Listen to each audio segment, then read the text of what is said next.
Let's talk some dynasty buys. Who is your first guy up? Between last year or last season and the off season has had a very tumultuous off season, not by his own doing, but just by the parts around him. And it'll be really interesting to see. He's one of the more interesting guys going into 2024. And we've actually talked about him a lot, especially when we're talking about the draft stuff and what that particular team is going to do. So my guy is a guy that was highly touted, probably still is, but not as much. But that's one Justin Herbert. And I think a little bit of the shine has kind of come off of Justin Herbert's star a little bit in the last year or two because the team's lack of playoff success, obviously the weapons that he has around him currently, which is not Keenan Allen anymore. It's not Mikey Will. It's not Austin Eckler. It's Josh Palmer, QJ, Gus Bus, Isaiah Spiller, like a lot of unknown. And I have some things here, and it might seem like reasons why he shouldn't, but obviously he's still only 26 years old. It feels like he's been around for quite some time. But he's still only 26 years old, which in quarterback years, that's virtually in your infancy. He lost his three main weapons, as I mentioned. So the perceived value is going to be lower, right? It's like, who the hell is Justin Herbert throwing to? And there's probably other guys that have come up. CJ Stroud comes to mind. Jordan Love comes to mind, where those guys have elevated. And then obviously the incoming crop of rookies. So Justin Herbert, I feel like at this point of the game is a good value where people are going to be like, yeah, fuck it. I'll go out and buy him if I'm giving up a first plus something else, especially in super flex leagues. If I'm giving up one first plus a little something else to get Justin Herbert, I think that's a fantastic value. And listen, we've seen what Justin Herbert can do, right? He's capable of 5,000 yards and 40 touchdowns. Like, he still has that. But being only 26 years old, I'll be honest, I think it was a good time for the Chargers to hit the reset button as opposed to waiting 2 or 3 more years, because Justin Herbert's still only 26. So now you have the 5th pick, but you can move around from the 5th pick and then see what next offseason brings you in terms of signing guys. So I think Justin Herbert is a really good buy because the value isn't as crazy as it's been the last year or two. Mhm. Yeah, I like Herbert. I mean, we know what he can do. Obviously, he needs to get some weapons, but situations change all the time. Like, we know what kind of quarterback that he is, and not only even as a buy, but even in startups. Like, I've seen him go in the mid-second round. I've seen him drop all the way to the mid-second in superflex startups. Which sounds Um, crazy. which it is crazy. It is crazy. I mean, 'cause people are so, much on the recency bias, and obviously he doesn't have the weapons that he did have. But when he does have weapons, he has a 5,000-yard season under his belt, 38 tutties. Now, obviously, things have not been the same since then. Injuries and all that. What's happened to his wide receiver core and all that. But 2022, 4,800 yards, only threw 25 tutties that year, but only 20 tutties last year for, 3,100 yards. Missed some games, obviously, with the injury. Tough situation. Now, he's not in the greatest situation. So, Yep. but now is the time where you do want to buy him, right? There's always a right time, a right time to buy. Now, do I think he's throwing 40 tutties this season? Probably Probably not. not. But I think he's still going to be a top 12-ish QB. And does it take another year or two for him to really be, in the elite? But I think he can still finish top 10, top 12. So I'm all for buying him, especially in startups right now. He's, like I said, he's going really late in that second. So Yeah, I think there's really good value there. And like we talked about, he obviously is still the franchise quarterback. He's going to be there for years to come. And let's also not forget, he's got a really good head coach now in Harbaugh, who is essentially a quarterback whisperer at this point. So, I think that they'll do the right thing. They'll get guys in there and they'll be able to get their stuff together in the next year or two. what are we paying for Herbert? I mean, You got to start obviously with do a you mid first. so like would you rather one of the rookie guys coming in, or would you rather a Justin Herbert? I mean, He's worth about the what 102 like on keep trade cut. I mean, I'd rather have Herbert, I think. I Like, would I'd not be probably mad at rather that. have him over the rookie guys. He's only what, 4 years in? You take that risk away from, and we've seen like throughout the years where you miss on quarterbacks. So, do you want that guy that's kind of solidified as a starter, got the contract and all that, and take away Mm-hmm. some That of that risk? contract is big. Yep. We'll stick in the quarterback realm because I think it's just an interesting topic, especially in startups where like, Joe Burrow is falling, right? Joe Burrow, I think, is like QB 6, I think, right now on keep trade cut. Like, Mm-hmm. and I get it, right? He hasn't been able to stay healthy, but do we really think that Joe Burrow is going to keep getting hurt like every single year like this? Or is it just unfortunate, obviously, what's happened? Because we know what he could do, and we know what he can do when he's healthy, as we saw even last year when he was healthy for those few games before he got hurt again. Tied to the elite receiver. So I think Joe Burrow right now is getting undervalued. I think Tua is another one. Tua is another one for me where once he gets the contract, he's gonna fly right back up. Like, he's going in the 3rd round right now in super flex drafts. Once he gets the contract, then everybody will feel probably a lot more comfortable, but there were questions around that, right? So I think Tua is another one where you can kinda buy a little bit low on, and, I'll do the same thing I did last year. Imma die on this boat only because he's, like, QB 20 something right now, Deshaun Watson. I mean, Oh my God. it's been Oh, unfortunate with the injuries, but he's so cheap right now. If you and I think on keep trade cut, it says you can get him for the 201. Can you literally get him for a second round pick? Probably not. You probably got to throw a second and a piece in there. But can you find a manager that's sick of the shit, that doesn't want to deal with it anymore? That will give him up. Like, I'll take and you can get him so late, even in startup drafts as well. The value is there for where you have to take him. If you do look at Deshaun Watson in the games that he played last year, week 1 QB 5, week 2 QB 27. That wasn't good, obviously. Week 3 QB 10. Week 7 he came out, so we won't count that. He only had 16% of snaps. Week 9 QB 8. Week 10 QB 14. So when he has been healthy, he hasn't produced horribly. And like, the box score stats might not look all fancy, but he's still giving you top 10 production. So yeah. I think all 4 of those quarterbacks right now, I think, are being a little bit undervalued right now.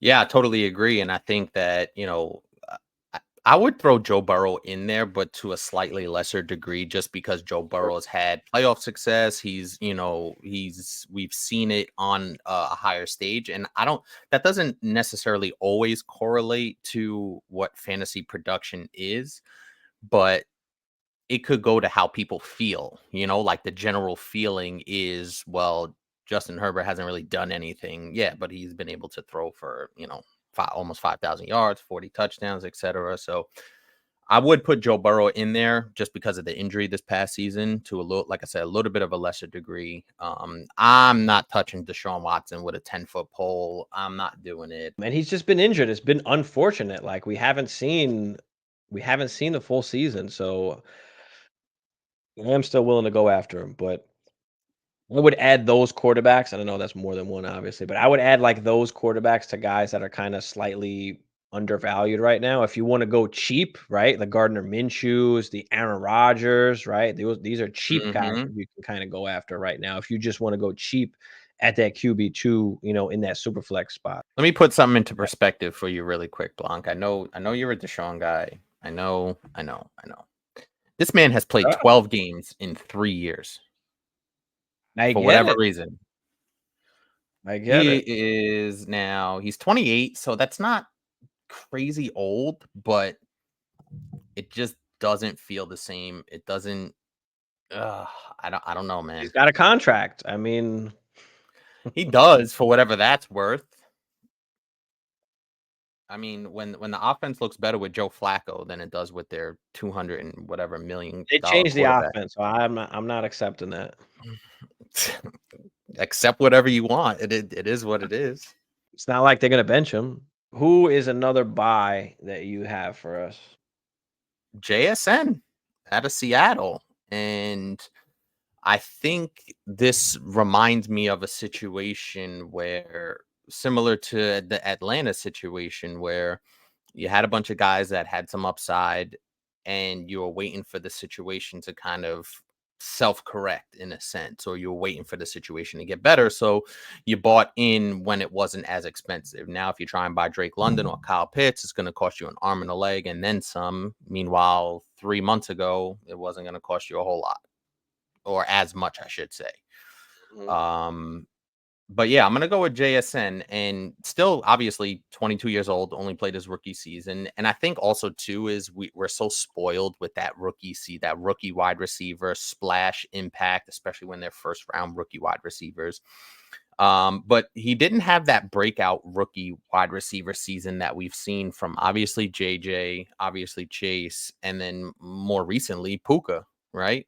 So finished with 63 receptions, 628 yards, 4 touchdowns, which isn't terrible, but versus what the expectations were, especially where he was getting drafted and all that stuff, I think people expected a little bit more. We even said to temper your expectations just because DK's there. And surprisingly, they brought Lockett back, which I really didn't see that happening. I thought they just run DK and JSN out there, but Lockett's back. So and then the QB situation could be shaky, right? Like I don't think we see Geno as the long term answer there.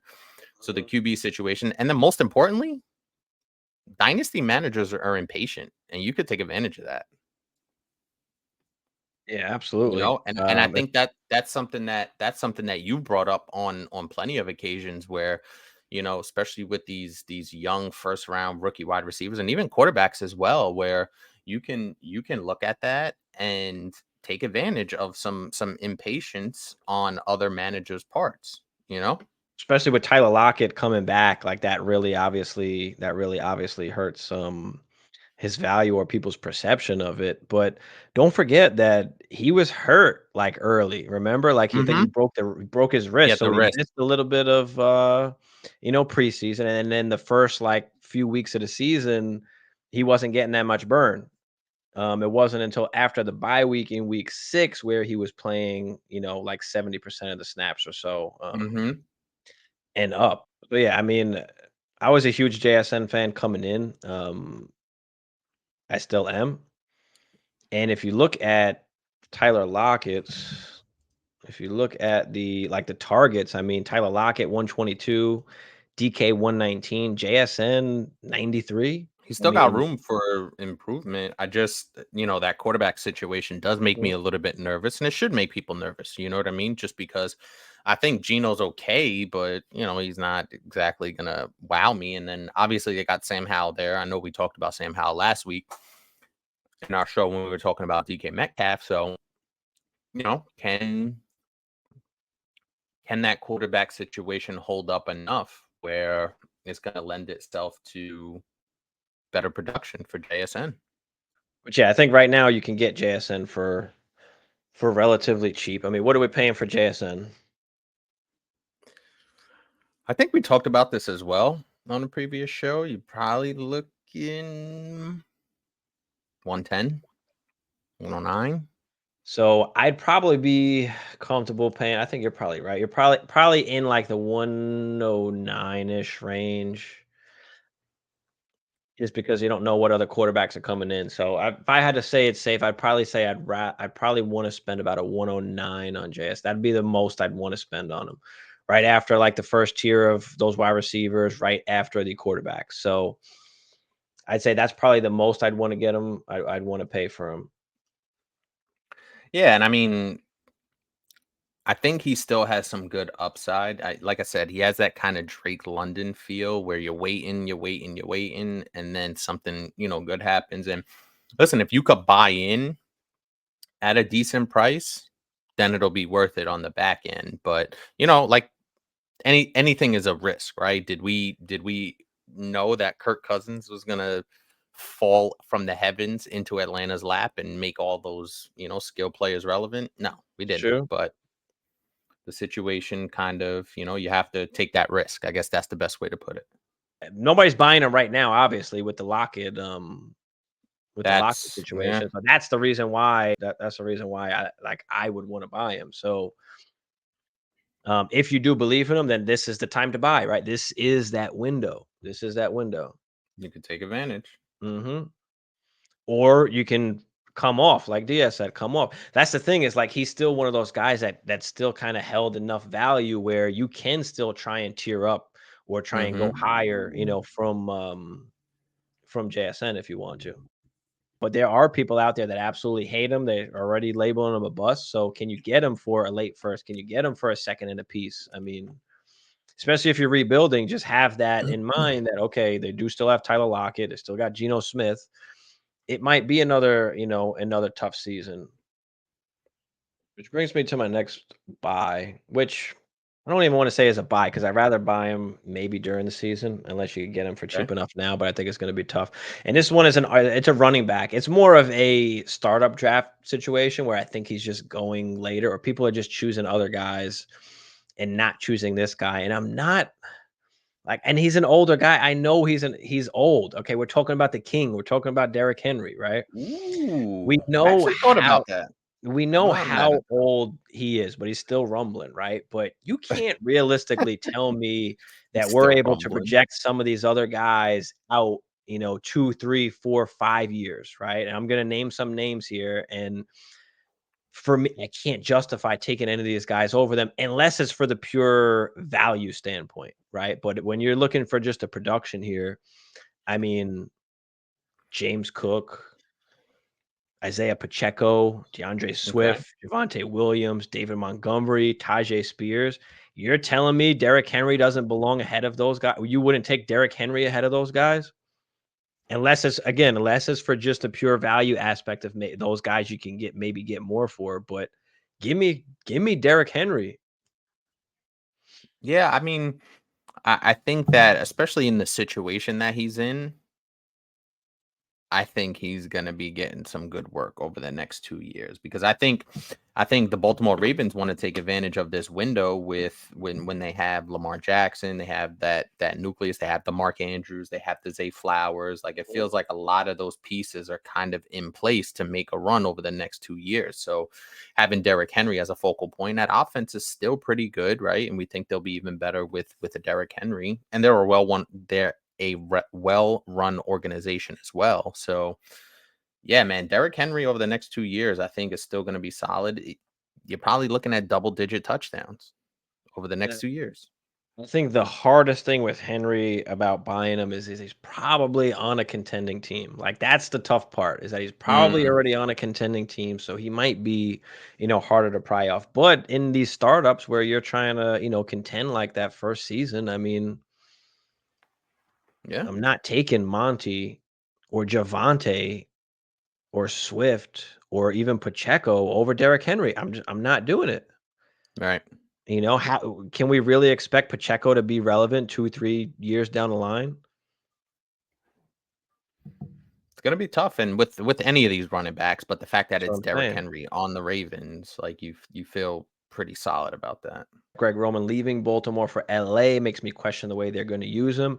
I mean, he's the fucking king. He's a running back. I mean, you're gonna hand him Yeah, the football. it's That's how they're gonna use him. Lamar ain't there's running not a as lot of much. We saw mystery. Gus Edwards fucking bang in tutty after tutty. I mean, you don't think Your Derrick boy. Henry's gonna be doing that? And more because he's better than Gus Edwards. So, and then being that you got Lamar back there, I mean, you got the dual threat. Like, okay, is Lamar tucking it? Like, what are we doing here? The RPO, the You RPO game is going to be crazy. if you can grab him, if he's not on a contending team, great. But even in startups where I saw recently, he is just going a little bit later than I think he should be. I think he should be going ahead of some of these guys.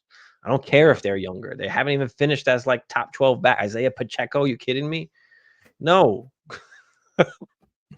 Isaiah Pacheco. Love that. I'm just saying. I'm just trying to make sense of it. That's all. I know I'll get at least another year out of Pacheco and another year out of Henry. Maybe you get 2 years out of Henry and another I'm 2 years out thinking, of Pacheco. bro, You're getting the same amount I of time. you're getting the 2 years out of Henry. and you're getting more production, better production. Let's talk about your boy. Okay, let's talk about Christian Watson. Okay, Okay. who is just falling down in rankings.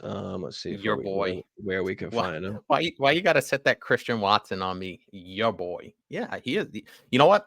I sold Christian Watson in our home league, so he's not exactly my boy, and he really kind of But pissed me off all right, so I mean, wide receiver 41, and I'm not saying he's like horribly, I guess, ranked, but this guy comes out and has a couple games, and all of a sudden he's going to be vaulted up again. because of the way it So, looks when he has you those know, big games. he's been injured. He hasn't been able to stay healthy, but that should mean you should be able to get him for relatively cheap. Can you get him for a mid second, a late second, and a little piece? I think a mid second could possibly get the job done.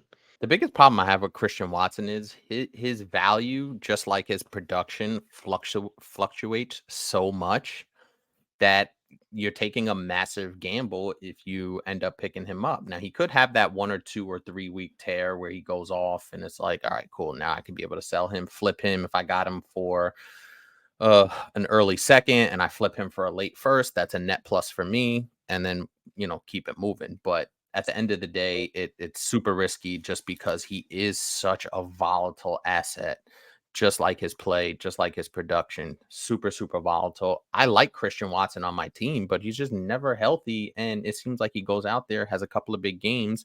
You're like, yeah, Christian Watson finally got his shit together, blah, blah, blah. And then he's out for the next 4 to 6 weeks with a hamstring injury. Mid second, like I'm willing to just take the chance on him at that point because I That's think understandable, that it's going to take very little for like his value to go back up if he performs, right?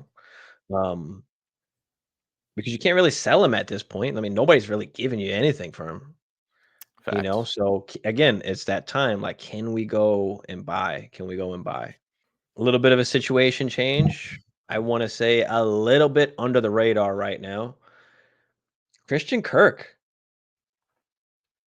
Hmm. Christian Kirk right now, no Calvin Ridley. And don't forget, in 2022, when there was no Calvin Ridley, he was a wide receiver 1, wide He was receiver doing work. 11, He was finished doing on the work. season 133 targets. Last year, obviously, he had the injury. Calvin Ridley was there, but he's not there now. Now, even if they do go and draft a rookie wide receiver, particularly high, like Christian Kirk is kind of like that go-to guy, I think, for T-Law, where I think you can expect like a decent wide receiver 2 numbers. Hmm.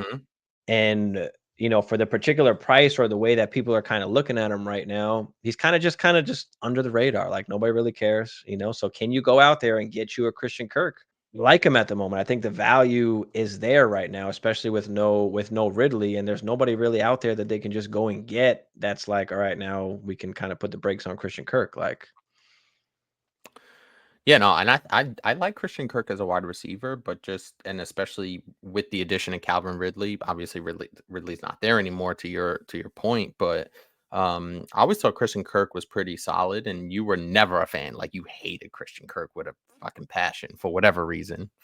Um, but yeah, I think he could be an interesting, wide receiver 3 with 2 upside kind of guy. That that Jacksonville offense has a lot to prove this year coming up mhm, because for they've sure, been very disappointing. he's got to throw the ball to somebody. I That's mean, who fair. else is Yeah. there? Zay Jones, Evan Ingram. Ingram, Uh, and ETN. Ingram will Oh, be obviously the guy. Like, what do you have, over 100 catches last year? But I do like Kirk as a sneaky wide receiver too.